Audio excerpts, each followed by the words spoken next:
बिस्मिल्लाहिर्रहमानिर्रहीम। हक व बातिल की जंग का आगाज़ दोबारा से हो चुका है। ट्रंप ने बहुत शदीद हमले जो हैं वो ईरान पे शुरू कर दिए हैं। शायद ये जनाजे का नतीजा है। जनाजा जो था वो सिर्फ जनाजा नहीं था, बल्कि ट्रंप को और नेतन्याहू को एक मैसेज था, एक पैगाम था।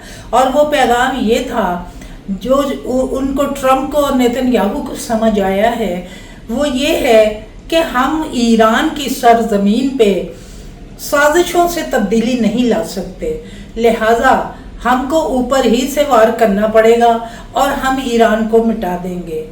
लेकिन ये हक व बातिल का मार्का जो है, ये हक की फतह और बातिल की शिकस्त पे अब ख़त्म होगा, क्योंकि लोगों को इस बात की समझ नहीं आ रही कि ये इस्लाम और कुफ्र की जंग का भी आगाज़ हो चुका है।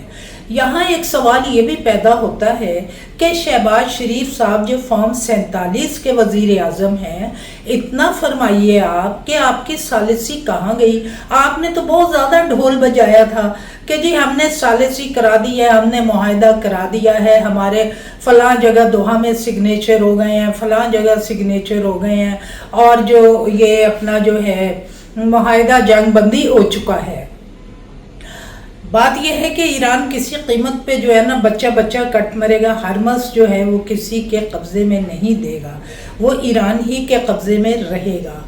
अब कहने का मकसद सिर्फ इतना है कि यहाँ एक और सवाल पैदा होता है कि पाकिस्तान जो है उसकी इंटरनेशनल जो पॉलिसी है वो क्या है, और वो इंटरनेशनली किस मुकाम पे खड़ा है।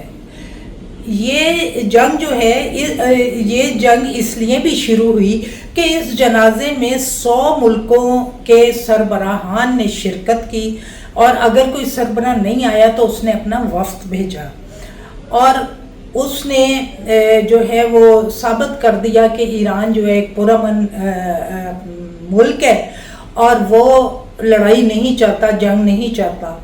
जबकि इसराइल और अमेरिका दोनों जो हैं वो मिलकर पूरी दुनिया में जंगें जो हैं वो मुसल्लत कर देते हैं। जब भी ट्रंप साहब आए, हमने यही देखा कि पूरी दुनिया में जंगें हो गई। कभी यूक्रेन में हो गई, कभी वेनेजुएला में हो गई, कभी कहीं और हो गई, और कभी अफगानिस्तान में हो गई। उसको भी हम इग्नोर नहीं कर सकते। अफगानिस्तान में कई साल इन्होंने जंगें की, और अपना वहाँ से जिस तरह ये कामयाब या नाकाम गए वो भी दुनिया ने देखा। यूक्रेन से भी नाकाम गए, वो भी दुनिया ने देखा। अब कहने का मकसद ये है, क्या ये दुनिया अपने ख़त्मे की जानिब जा रही है, जो इस कदर जंगें की जा रही हैं। जंगों के अलावा मुज़ाकरात की टेबल भी मौजूद है। अगर आपको इतनी ही प्रॉब्लम है तो आप मुज़ाकरात कर लें। वज़ीर आज़म की कोशिशों के बावजूद जो था वो कहीं मुज़ाकरात जो है नहीं हुए। हमें ये भी देखना चाहिए कि चूँकि ईरान जो है वो हमारा है हमसाया, और वो उसके पास कुछ एटमी वेपन्स भी हैं। हमें ये चाहिए अपने तमाम हमसाओं का साथ दे। मैं तो कहती हूँ इंडिया का भी साथ दे, मगर इंडिया जो है वो हमारा अज़ली दुश्मन है और अब तक दुश्मन रहेगा। वो हमसे जो है न पग्गेबाजियों से बाज नहीं आता। लिहाजा पाकिस्तान को भी अपनी फॉरेन पॉलिसी जो है उसमें नज़रसानी करनी चाहिए, और उसको स्ट्रॉन्ग जो है वो पॉलिसी बनानी चाहिए। इस सिलसिले में जो कोशिशें मोहसिन नकवी साहब ने की वो जो है काबिल तारीफ़ हैं। और वो कई दफ़ा ईरान भी गए, अमेरिका भी गए, और इधर उधर भी गए, और उन्होंने अमन की कोशिश की। मगर आपने देखा कि ये जंग हक़ व बातिल की जो है वो दोबारा से शुरू हो गई। अल्लाह ताला पाकिस्तान को महफूज रखे। पाकिस्तान जिंदाबाद।